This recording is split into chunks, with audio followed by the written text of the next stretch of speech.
Bismillahirrahmanirrahim. Assalamualaikum warahmatullahi taala wabarakatuh. Nama saya Muhammad Aku Alif bin Jasmi. Saya merupakan pelajar tahun akhir dalam jurusan Ekonomi dan Sains Politik di University of Washington Seattle di Amerika Syarikat. Pertama sekali saya ingin mengucapkan terima kasih kepada Biro Akademik dan Intelektual Majlis Perwakilan Pelajar Jordan kerana telah memberikan saya peluang untuk melakukan sesi bedah buku sempena Temasya Membaca 2015-2016. Jadi buku yang telah saya pilih untuk sesi bedah buku pada kali ini ialah Declarations of Independence, Cross-Examining American Ideology yang ditulis oleh seorang sejarawan di Amerika Syarikat iaitu Zinn. Bedah buku pada hari ini akan dibahagikan kepada 3 bahagian utama.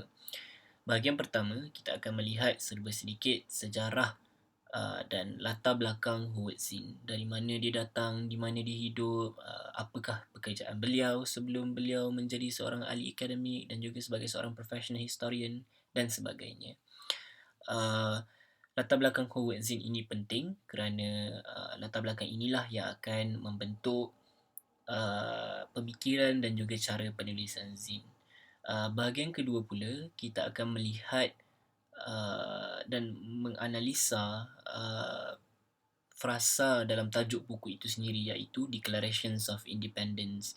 Apakah yang Zinn cuba sampaikan apabila beliau memilih Declarations of Independence sebagai tajuk untuk buku beliau? Apakah komen yang Zinn mahu pembaca faham, dan apakah kritikan-kritikan Zinn terhadap ideologi-ideologi mainstream di Amerika Syarikat. Bahagian ketiga pula, kita akan mula melihat apakah ideologi-ideologi yang dimaksudkan oleh Zinn apabila beliau menyebut cross-examining American ideology. Untuk tujuan ini, kerana terlalu banyak ideologi dan terlalu banyak isu yang dibincangkan oleh Zinn dan saya rasa kita tidak mampu untuk menghabiskan semua ini dalam masa 1 jam atau 1 jam setengah. Jadi saya telah memilih 3 isu utama yang kita akan bincangkan bersama-sama, iaitu 3 isu tersebut ialah isu mengenai dasar luar negara atau foreign policy, yang kedua pembacaan sejarah yang berat sebelah di Amerika Syarikat, dan yang ketiga civil obedience. Baiklah, terus pada bahagian pertama dalam sesi bedah buku kita pada hari ini. Zinn merupakan seorang sejarawan yang menulis dan mengajar mengenai sejarah Amerika Syarikat, terutamanya sejarah alternatif Amerika Syarikat. Apabila kita menyebut mengenai sejarah alternatif, alternatif bagi Zinn ialah sejarah yang ditulis dari kacamata golongan bawahan, dari sudut pandangan kelas pekerja, golongan tertindas. Jadi di Amerika Syarikat, golongan tertindas ini terdiri daripada berbagai-bagai kumpulan. Contohnya Native Americans, African Americans, immigrants, golongan wanita dan sebagainya. Beliau juga mengajar teori-teori politik dalam kelas-kelas beliau di Spelman College dan juga Boston University.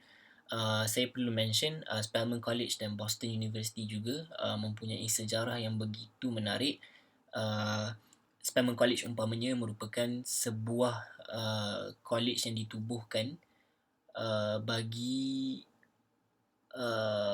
mendidik generasi wanita African American di Atlanta pada tahun 1950 dan 1950 ke tahun 1960. Jadi sejarahnya begitu menarik. Zaman kanak-kanak dan remaja Zinn, beliau hidup susah. Dia dibesarkan di Brooklyn di kejiranan orang-orang miskin. Perkara ini dapat dilihat dalam buku yang ditulis oleh Zinn. Apabila dalam bab 7 muka surat 148, beliau menulis My father had a fourth grade education. My mother got as far as the seventh grade. They both worked very hard, but we lived in dirty buildings, roach infested cold rooms with no refrigerator, no shower, no phone. I would come back from school in the winter's early dusk and find the house dark, no electricity, and the gas oven not working because the bills had not been paid. I did not believe it was the work of God, and after some thought, I concluded that it was not an accident, it was systematic, recurring, man made, and approved by the law. Komen Zinn terhadap kehidupan beliau sewaktu zaman kanak-kanak ini menunjukkan sejak awal lagi Zinn sudah mempunyai pengalaman dan melihat sendiri dengan mata sendiri bahawa setengah orang hidup dalam keadaan yang begitu susah dan begitu daif. Namun Zinn tidak percaya bahawa setengah orang ini dilahirkan malas atau dilahirkan untuk menjadi orang yang miskin atau this is a work of God, tetapi sebaliknya Zinn percaya bahawa ini merupakan salah sistem ekonomi dan sistem sosial ataupun sistem masyarakat kita yang menyebabkan terdapatnya golongan yang terpaksa hidup dalam keadaan yang sebegitu.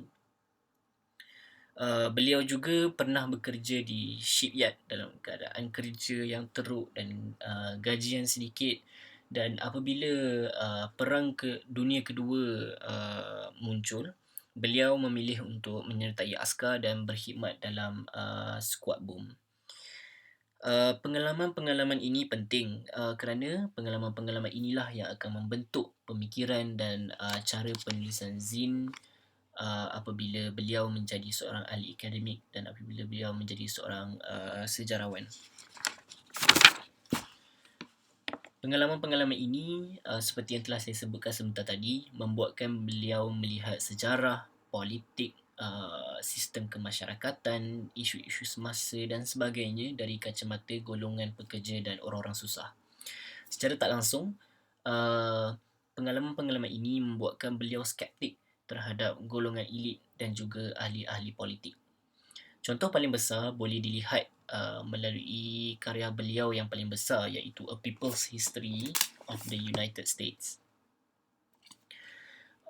di mana beliau menulis semula sejarah Amerika Syarikat dari sudut golongan pekerja, Native Americans dan orang-orang yang tertindas.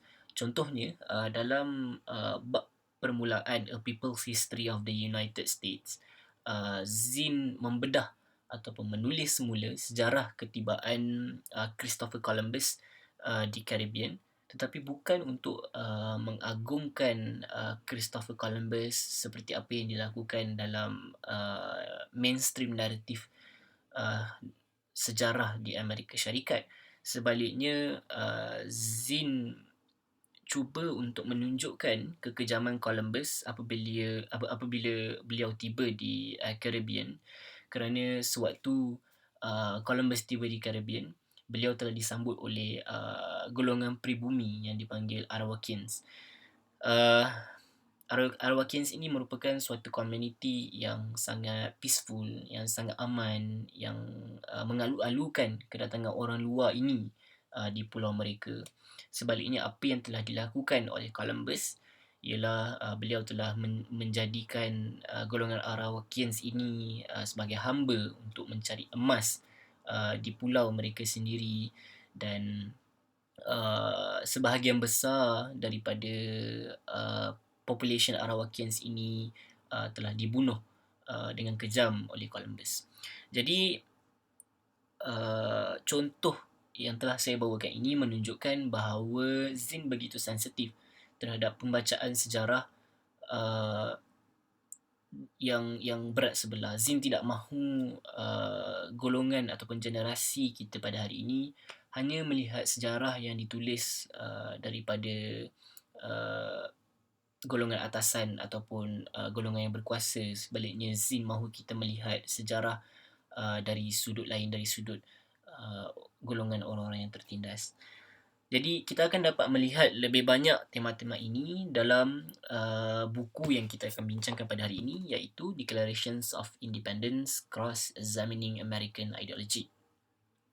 Tajuk buku ini pada saya sebenarnya agak terhad, very limited and restricted, in the sense that perkara-perkara yang dibincangkan dalam buku ini sebenarnya lebih besar daripada apa yang terkandung dalam Declarations of Independence. Memang benar, Zinn menyebut mengenai Declarations of Independence di beberapa tempat, tetapi saya berdasarkan pembacaan saya, fokus buku ini tidaklah hanya pada Declarations of Independence. Sebaliknya, skop buku ini lebih besar, mencakupi berbagai-bagai lagi isu yang berlaku di Amerika Syarikat. Namun begitu, perbincangan mengenai Declarations of Independence ini juga sebenarnya sangat menarik. Pada kebiasaannya, dalam berbicara mengenai Declarations of Independence, terdapat dua cabang pemikiran yang selalu digunakan oleh ahli-ahli akademik. Cabang pertama ialah idea-idea dalam Declarations of Independence ini bagus, manakala masyarakat telah terpesong dan perlu berbalik kepada nilai-nilai yang disebut dalam pengisytiharan kemerdekaan ini. Jadi apa dia idea dalam pengisytiharan kemerdekaan ini ataupun Declarations of Independence ini? Kalau kita Google mengenai Declarations of Independence, kita akan dapat melihat transkrip Declarations of Independence itu, yang mana ia menyebut, we hold this truth to be self-evident, that all men are created equal, that they are endowed by their creator with certain unalienable rights, that among these are life, liberty, and the pursuit of happiness. Jadi, sekali imbas, nilai-nilai yang kita dapat serap daripada Declarations of Independence ini antaranya ialah idea equality, right of the people against the government if government proven cruel, tax with representation. Declarations of Independence ini ditulis dalam semangat kemerdekaan dalam revolutionary period di Amerika Syarikat. Jadi, idea-idea ini merupakan idea-idea yang dikira baru kerana dalam konteks dunia pada waktu itu yang masih bersifat feudalistik, masih penuh dengan sistem beraja. Perkara ini merupakan satu perkara yang baru, yang fresh. Malah Declarations of Independence ini, dokumen ini ditulis berlatar belakangkan penentangan koloni di Amerika Syarikat terhadap sistem pemerintahan beraja British. Jadi idea-idea ini disanjung oleh pemikir seperti Tocqueville dan sebagainya. Dalam beberapa bab dalam buku ini, Zinn seolah-olah menyokong cabang pemikiran pertama ini, yang mana yang telah saya sebutkan sebentar tadi, bahawa idea-idea dalam dokumen ini bagus, tetapi praktis masyarakat pada hari ini telah tersimpang jauh dan kita perlu berbalik kepada idea yang dibawa oleh Declarations of Independence ini seperti equality dan sebagainya. Kenapa saya katakan Zinn seolah-olah menyokong cabang pemikiran pertama ini ialah kerana dalam bab 2, muka surat 12,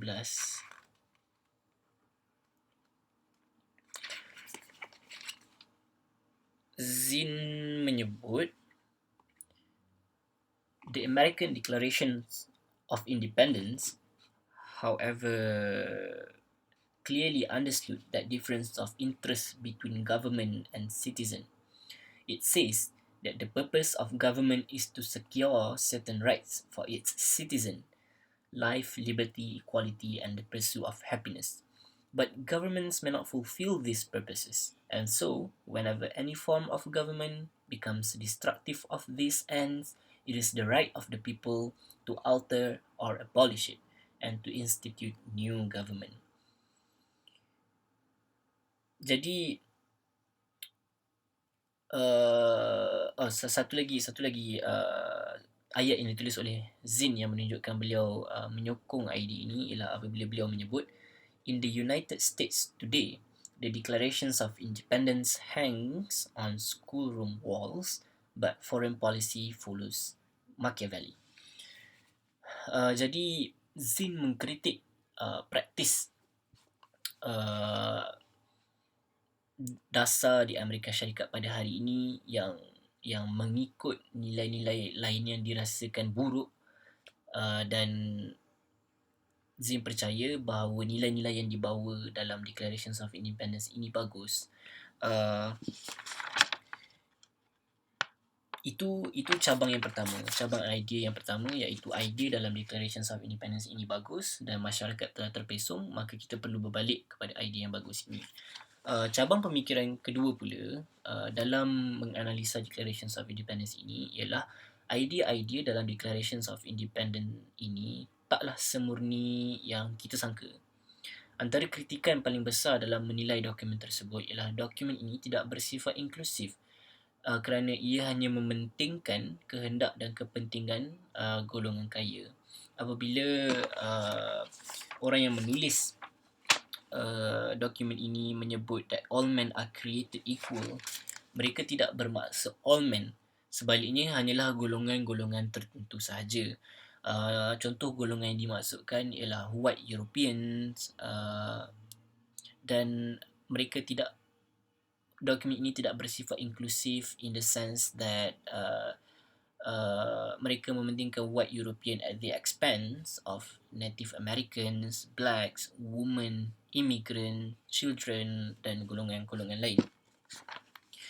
Jadi dalam cabang kedua ini, mereka melihat perkara-perkara yang berlaku di Amerika Syarikat pada hari ini, seperti jurang ekonomi, masalah perkauman, sistem perhambaan dan pelbagai lagi masalah yang berlaku di Amerika Syarikat pada hari ini tidaklah bertentangan dengan Declarations of Independence. Bermakna perkara yang berlaku ini tidaklah bertentangan dengan idea-idea equality ataupun idea tax with representation yang dibawa oleh Declaration of Independence. Sebaliknya terdapat nilai-nilai yang tidak berapa baik yang tersembunyi dalam Declaration of Independence ini yang sebenarnya compatible ataupun seiring dengan perkara-perkara yang tidak baik yang berlaku di Amerika Syarikat pada hari ini. In other words, all the problems that had happened and are happening are mere reflections and perpetuation of an already flawed document. Zinn menulis dalam bab 6 muka surat 112, in fact, while the Constitution was certainly an improvement over the Royal Charters of England, it was still a document drawn up by rich men, merchants, and slave owners who wanted a bit of political democracy but had no sympathy for economic democracy. It was designed to set up a rule of law which would efficiently prevent rebellion by dissatisfied elements in the population. As the founding fathers assembled in Philadelphia, they still had in mind farmers who had recently taken up arms in western Massachusetts against unjust treatment by the wealth control legislature. Jadi kedua-dua cabang pemikiran yang telah saya perkenalkan sebentar tadi ada dalam buku ini. Jadi the right question to ask is, cabang pemikiran manakah yang Zinn endorse atau yang Zinn setuju sebenarnya? Yang pertama atau yang kedua? Yang pertama iaitu idea dalam Declarations of Independence ini bagus dan masyarakat telah terpesong jauh. Manakala cabang pemikiran kedua pula iaitu idea-idea dalam Declarations of Independence ini dan to a certain extent the Constitution tidaklah semurni mana yang kita sangka, dan semua perkara buruk yang berlaku pada hari ini seiring dengan apa yang dikehendaki oleh dokumen-dokumen asas Amerika Syarikat ini. Jadi yang mana yang Zinn setuju? Saya berpendapat Zinn mempunyai kerangka konflik kelas dalam mentafsir dan membedah dokumen-dokumen asas Amerika Syarikat ini.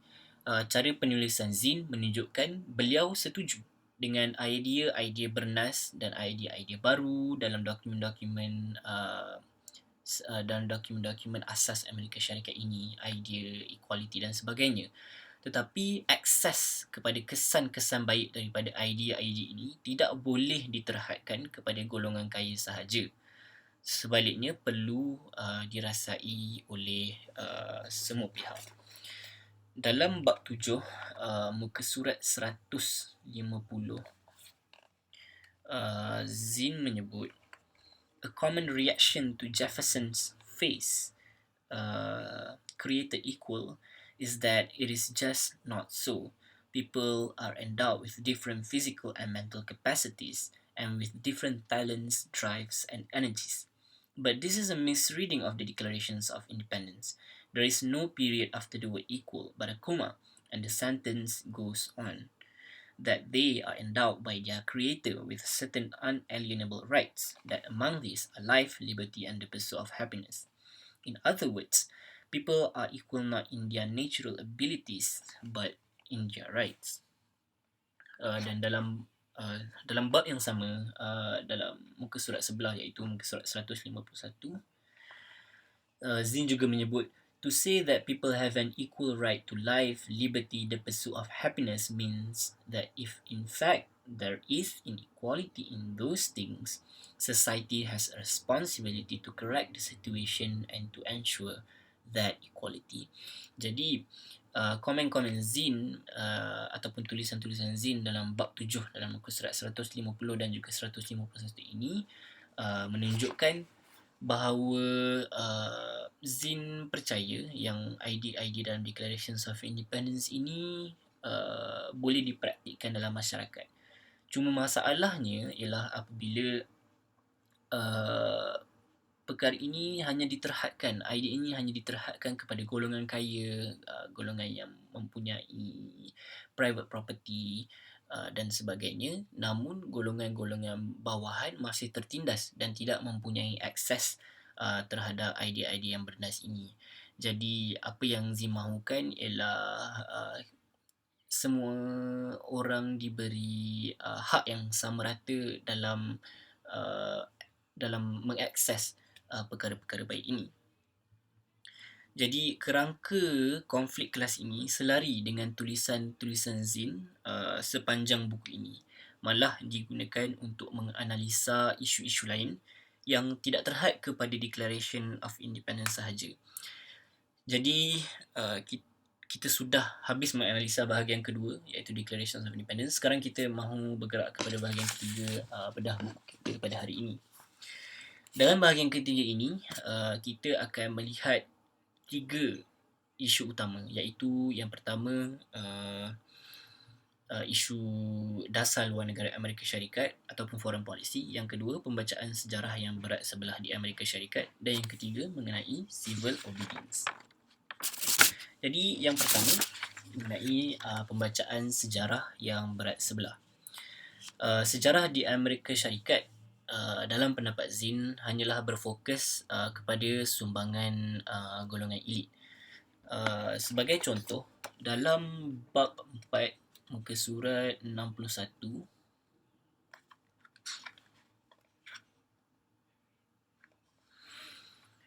Zinn menulis, we were being exploited by England. Well, the founding fathers took care of that in leading the struggle for independence.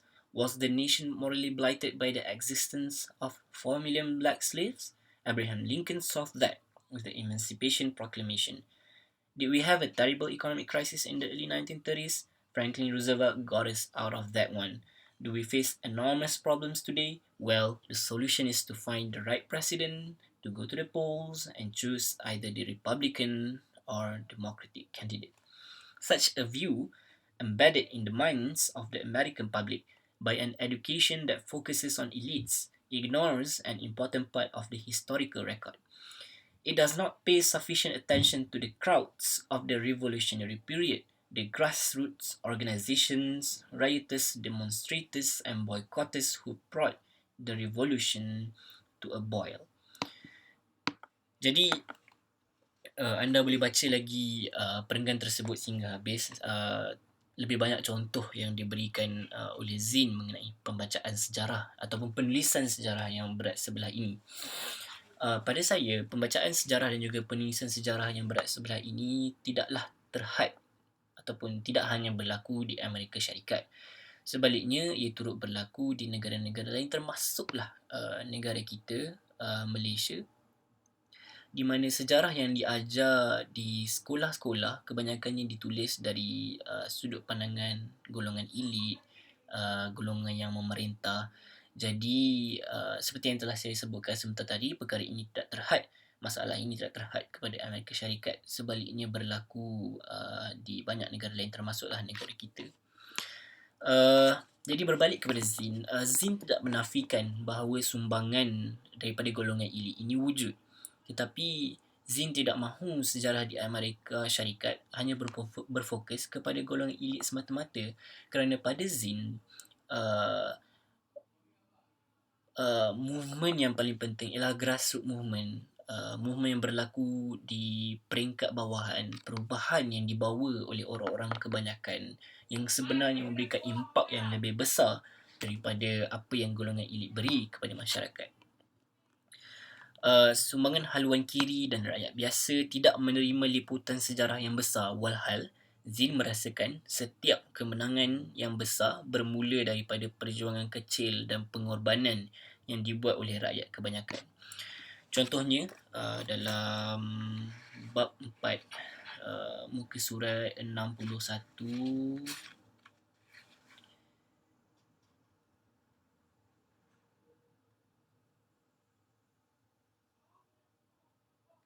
sambungan daripada apa yang kita baca sebentar tadi. Zinn menyebut not enough credit is given to the great abolitionist movement of tens of thousands of black and white people risking their lives and their freedom to demand the end of slavery. It was this movement that galvanized anti-slavery sentiment in the country between 1830 and 1860 and pressured Lincoln into his first actions against slavery and pushed Congress into passing the 13th, 14th, and 15th Amendments, which made slavery and racial discrimination at last illegal, even if they still existed in different forms. Jadi, berdasarkan perenggan yang baru saja kita baca sebentar tadi, Zinn mengambil contoh dalam proses menghapuskan slavery, di mana apabila kita berbicara mengenai sistem perhambaan di Amerika Syarikat, nama individu yang bertanggungjawab yang selalu disebut-sebut ialah Abraham Lincoln yang mengisytiharkan Emancipation Proclamation. Tetapi pada Zinn, itu hanyalah titik akhir dalam perjuangan tersebut. Sebaliknya, di belakang titik akhir itu ada satu proses yang panjang yang dilakukan oleh orang-orang kebanyakan yang berkorban untuk mencapai tujuan tersebut, namun tidak diberikan penghargaan yang sepatutnya. Jadi pada saya, Zinn merasakan ini merupakan satu ketidakadilan yang perlu dibetulkan dalam masyarakat kita pada hari ini. Malah sesetengah kekejaman kerajaan terhadap rakyat kebanyakan tidak dilaporkan dalam sejarah rasmi, dan ini merupakan satu ketidakadilan yang besar. Sebagai contoh, dalam bab 4 muka surat 51,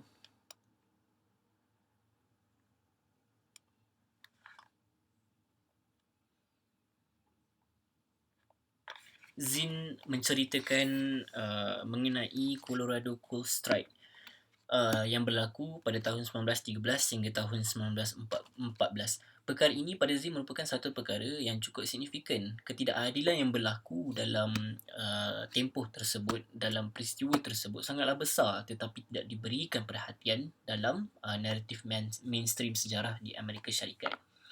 Jadi Zinn menulis dalam muka surat 51, I was still in college studying history when I heard a song by folk singer Woody Guthrie called The Ludlow Massacre, a dark, intense ballad accompanied by slow, haunting chords on his guitar. It told of women and children burned to death in a strike of miners against Rockefeller-owned coal mines in southern Colorado in 1914.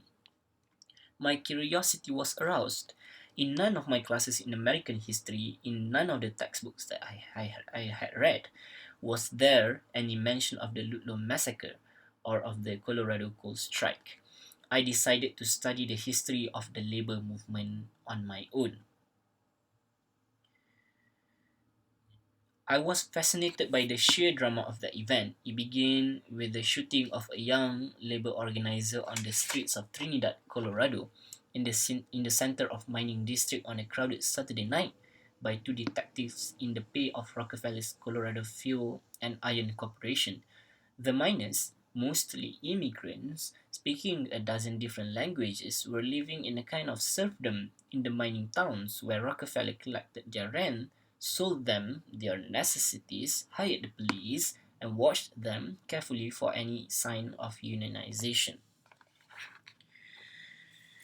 Jadi, pembacaan walaupun terdapat banyak ketidakadilan, contohnya Rockefeller mengupah polis untuk memerhatikan golongan pekerja ini, tetapi perkara ini tidak disebut dalam mana-mana kelas sejarah ataupun dalam mana-mana buku teks sejarah di Amerika Syarikat. Pembacaan sejarah yang berat sebelah ini pada Zinn mewujudkan kebergantungan yang tinggi kepada elit dan juga kepada kerajaan dan melahirkan masyarakat yang pasif. Masyarakat yang cuma mengharapkan kerajaan untuk menyelesaikan semua masalah mereka. Sebaliknya, saya percaya Zinn lebih suka sekiranya rakyat mengambil approach aktif citizenship, yang mana apabila sesuatu masalah berlaku, kita mengambil inisiatif sendiri untuk menyelesaikan masalah tersebut dan tidak bergantung kepada kerajaan semata-mata. Cara penulisan Zinn ini yang mementingkan golongan berhaluan kiri dan golongan-golongan yang tertindas selalu dikritik oleh sejarawan yang mengatakan beliau tidak objektif dalam melaporkan dan menulis sejarah. Dan pernah suatu ketika apabila Zinn cuba untuk mengajar mengenai ketidakadilan yang berlaku dalam perang, beliau telah dikritik oleh salah seorang pelajar beliau sendiri dalam kelas. Tetapi Zinn tidak berminat dalam bersifat neutral sekiranya ia tidak membantu golongan yang memerlukan. Dan salah satu kata-kata Zinn yang paling saya gemari ialah "You can't be neutral on a moving train". Dan kalau anda berminat untuk membaca Zinn dengan lebih lanjut, terdapat satu buku iaitu biografi Howard Zinn yang dipanggil "You Can't Be Neutral on a Moving Train".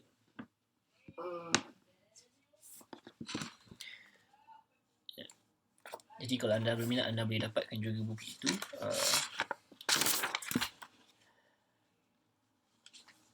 Baiklah. Itu isu pertama, iaitu isu pembacaan sejarah yang berat sebelah. Jadi isu kedua yang kita akan bincangkan ialah isu mengenai dasar luar negara Amerika Syarikat. Perlu saya peringatkan kepada pembaca dan pendengar sekalian bahawa isu yang cuba dibawakan oleh Zinn dalam dasar luar negara Amerika Syarikat ini lebih besar daripada dasar Amerika Syarikat sahaja.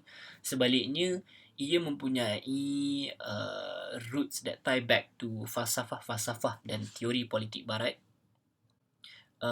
yang meletakkan kuasa kepada kerajaan dan golongan elit yang menjadi ideologi utama dunia barat. Dan kritikan Zinn terhadap dasar luar negara Amerika Syarikat ini berkait rapat dengan satu lagi isu yang sangat besar dalam pembelajaran isu perkauman di Amerika Syarikat, iaitu falsafah-falsafah dan teori politik barat yang meletakkan kuasa kepada kerajaan dan golongan elit yang menjadi idea utama di dunia barat, terutamanya di Amerika Syarikat. Salah seorang ahli akademik yang sangat lantang dalam berbicara mengenai isu ini ialah Charles Mills. Mills dalam tulisannya The Racial Contract mengkritik teori-teori politik yang diperkenalkan pada zaman pramoden.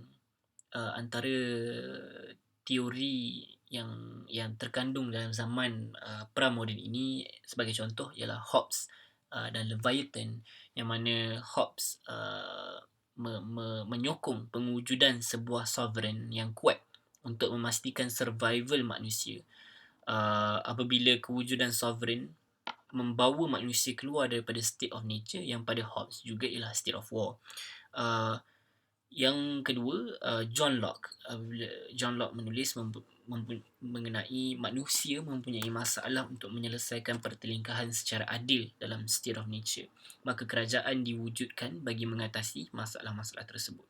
Dan yang ketiga ialah Machiavelli dalam karyanya The Prince. Machiavelli berfokus kepada soal menggunakan apa jua cara dalam memastikan tujuan yang kita hendak capai tercapai. Jadi Mills sebagai seorang akademik yang fokus kepada isu perkauman mengkritik teori-teori ini kerana beliau merasakan teori-teori ini hanya fokus kepada kepentingan white European dengan meletakkan status white European sebagai bangsa yang paling maju dan merendahkan bangsa-bangsa lain. Jadi Zinn juga mengkritik teori-teori ini, tetapi Zinn lebih berfokus kepada aplikasi teori ini dalam dasar-dasar di Amerika Syarikat, dan salah satu daripadanya ialah dasar luar negara Amerika Syarikat. Zinn berpendapat dasar luar negara Amerika Syarikat banyak dipengaruhi oleh idea-idea Machiavelli. Jadi siapa dia Machiavelli ini? Dalam bab 2 muka surat 9, Zinn menyebut, in the year 1498, Machiavelli became advisor on foreign and military affairs to the government of Florence, one of the great Italian cities of that time. After 14 years of service, a change of government led to his dismissal, and he spent the rest of his life in exile in the countryside outside of Florence. During that time, he wrote, among other things, a little book called The Prince, which became the world's most famous handbook of political wisdom for governments and their advisors. Jadi, nama Machiavelli ini saya mula dengar sewaktu saya di tingkatan 4, kerana dalam buku sejarah tingkatan 4 ada ditulis serba sedikit mengenai Machiavelli dan juga The Prince. Jadi Machiavelli ini merupakan seorang penasihat kepada pemerintah Florence pada waktu itu. Jadi kita perlu faham latar belakang penulisan The Prince ini ialah soal untuk meluaskan empire, soal untuk menguatkan kuasa raja, bagaimana pemerintah pada waktu itu boleh memerintah dengan baik. Jadi pada Machiavelli, apa sahaja cara yang perlu, apa juga usaha yang perlu dilakukan dan tidak ada moral obligation yang perlu dipenuhi oleh pemerintah. In other words, Machiavelli menyokong idea the end justify the means. Jadi The Prince, buku yang ditulis oleh Machiavelli, penuh dengan perkara dan nasihat yang tidak berhati perut, tetapi Machiavelli merasakan perkara itu perlu untuk dilakukan. Jadi Zinn mengkritik perkara ini yang pada Zinn hadir dalam dasar luar negara Amerika Syarikat. Sebagai contoh, beliau mengkritik dasar Amerika Syarikat yang claim superiority dan seolah-olah mahu meluaskan kuasa geopolitik mereka. Sebagai contoh, dalam bab 2 muka surat 12,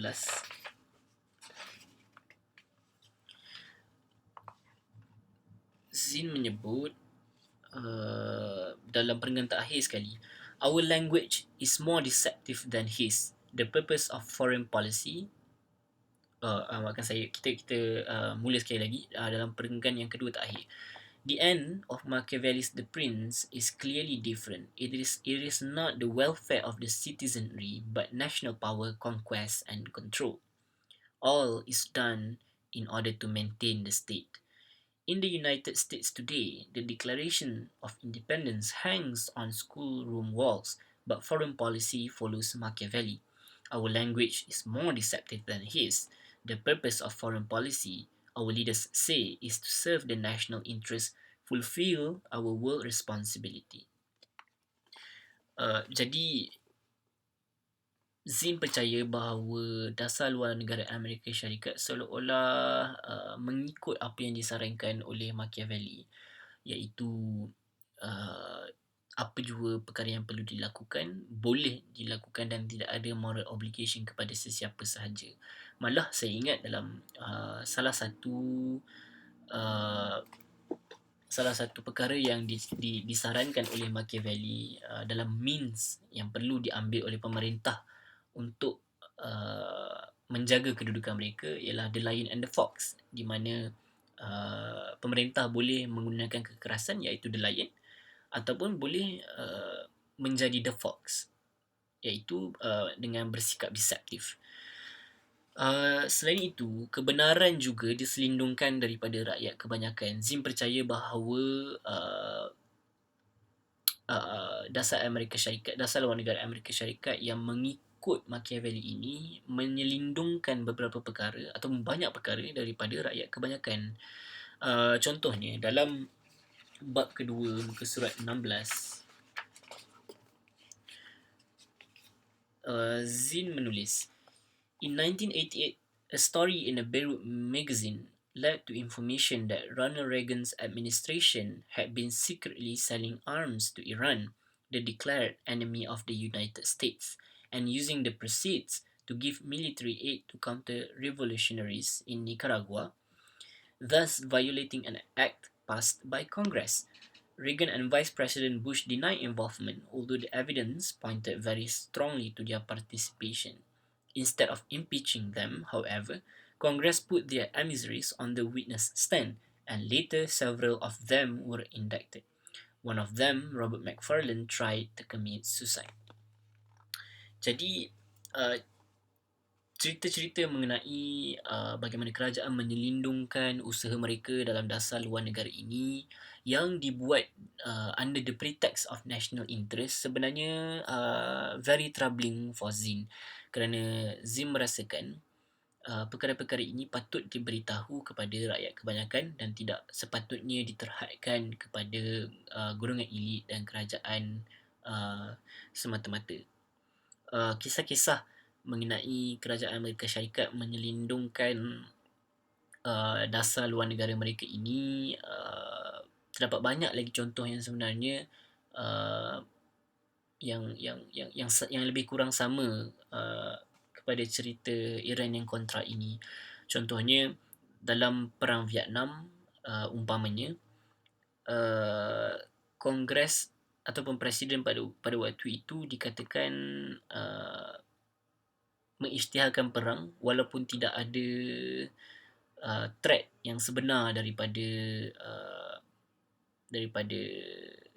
komunis government di Vietnam pada waktu itu.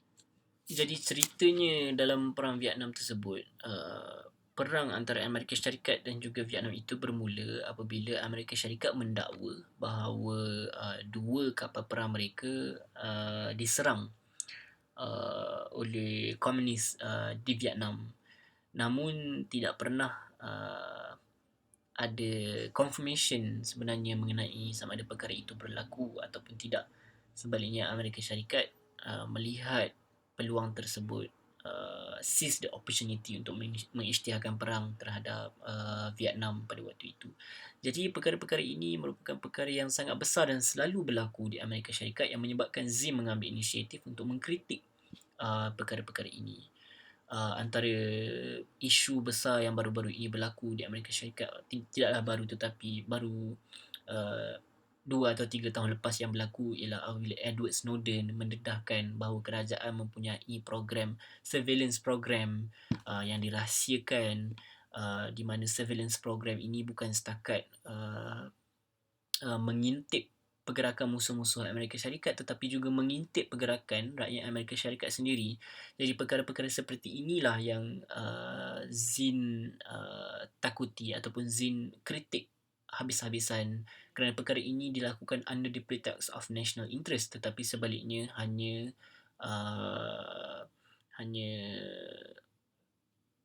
berpihak kepada kerajaan dan golongan elit semata-mata. Antara falsafah-falsafah dan pemikiran barat lain yang ditentang oleh Zinn ialah apabila beliau menolak civil obedience to the state yang membabi buta. Contohnya, Zinn menulis mengenai Plato and obligation to the state. Plato terkenal dengan dialog-dialog Socrates yang ditulis antaranya dalam Apology, Crito dan Meno. Dialog-dialog Socrates ini menggunakan teknik-teknik menyoal ataupun questioning dalam meneliti sesuatu perkara. Socrates dikenakan hukuman mati kerana beliau dituduh merosakkan golongan muda di Greece pada waktu itu. Jadi dalam muka surat 3 dalam dialog Plato ini, Socrates menyebut, "What charge? A not ignoble one, I think, for it is no small thing for a young man to have knowledge of such an important subject. He says he knows how our young men are corrupted and who corrupts them. He is likely to be wise, and when he sees my ignorance corrupting his contemporaries, he proceeds to accuse me to the city as to their mother. I think he is the only man of our public men to start out the right way, for it is right to care first that the young should be as good as possible, just as a good farmer is likely to take care of the young plants first and the others later. So too, Meletus first gets rid of us who corrupt the young shoots, as he says, and then afterwards he will obviously take care of the older ones and become a source of great blessings for the city, as seems likely to happen to one who started out this way." Jadi dialog ini jelas menunjukkan bahawa Socrates telah dituduh corrupting the youth di Athens pada waktu itu yang menyebabkan beliau akhirnya dijatuhkan hukuman mati. Dialog ini, dialog Plato, dialog Socrates ini begitu terkenal kerana bagaimana Socrates dikatakan menggunakan teknik menyoal dalam menganalisa sesuatu perkara. In fact, Socrates sangat terkenal dengan quote-nya, "An unexamined life is a life not worth living." Jadi dialog-dialog ini begitu besar dalam pembelajaran falsafah barat. Dalam Crito pula, dalam salah satu lagi dialog, dipaparkan cerita bagaimana kawan-kawan Socrates memujuk beliau untuk lari dan tidak menerima hukuman tersebut. Sebagai contoh, dalam saya bacakan dalam buku ini, dalam muka surat 47, dalam Crito, dalam dialog Crito,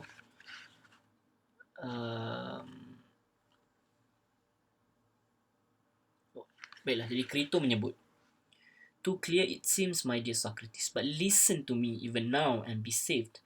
If you die, it will not be a single misfortune for me.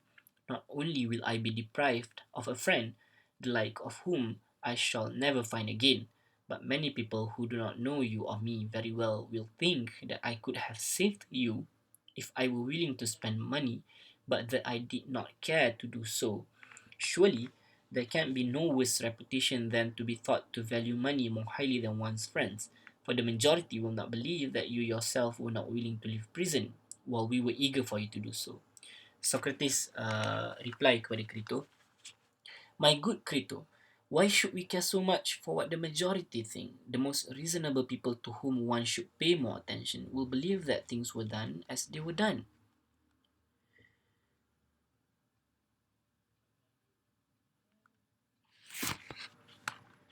Jadi apabila rakan-rakan Socrates ataupun rakan Socrates iaitu Crito cuba untuk memujuk Socrates untuk melarikan diri sebelum beliau dijatuhkan hukuman, Socrates telah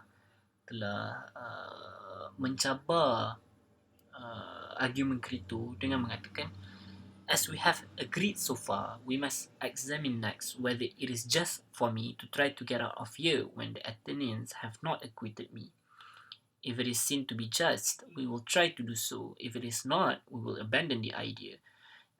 Jadi Socrates percaya bahawa kerana beliau telah hidup di Athens pada waktu itu, beliau telah bersetuju dengan cara hidup di Athens, dengan undang-undang di Athens, dengan kerajaan di Athens. Jadi untuk melarikan diri would be a violation uh, of the law, and jadi Socrates tidak mahu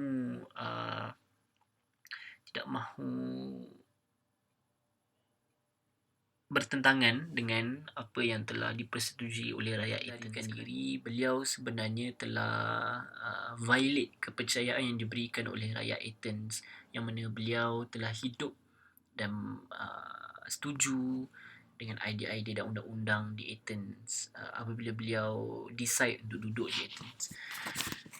Zinn mengkritik Plato dan juga dialog-dialog Socrates ini kerana beliau merasakan, yang pertama, Plato menggunakan Socrates untuk menyampaikan idea-idea beliau mengenai obligation to the state.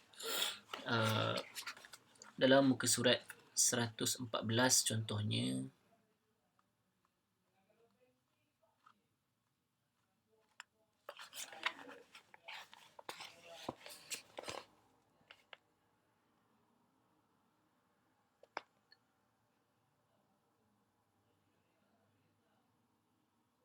Zinn menyebut, "Who can teach this lesson of obligation with more authority than the great Plato? Plato has long been one of the gods of modern culture. His reputation that of an awesome mind and a brilliant writer of dialogue, his work the greatest of the great books. Shrewdly, Plato puts his ideas about obligation in the mouth of Socrates. Socrates left no writings that we know of, so he can be used to say whatever Plato wants. And Plato could have no better spokesman than a wise, gentle old man who was put to death by the government of Athens in 399 BC for speaking his mind. Any words coming from such a man will be especially persuasive. But they are Plato's words, Plato's ideas. All we know of Socrates is what Plato tells us, or what we read in the recollections of another contemporary, Xenophon, or what we can believe about him from reading Aristophanes' spoof on his friend Socrates in his play The Clouds." Jadi, tulisan Zinn ini jelas menunjukkan bahawa beliau percaya yang isu obligation to the state ataupun ideologi obligation to the state ini diperkenalkan oleh Plato, namun diletakkan dalam dialog-dialog Socrates yang Zinn percaya mempunyai kuasa bujukan yang cukup powerful untuk menyebabkan ramai orang percaya kepada perkara ini dan memilih untuk oblige kepada arahan-arahan yang diberikan oleh sesebuah state. Zinn juga mengkritik hujah obligation to the state itu sendiri dan aplikasinya di Amerika Syarikat. Sebagai contoh, dalam muka surat 118,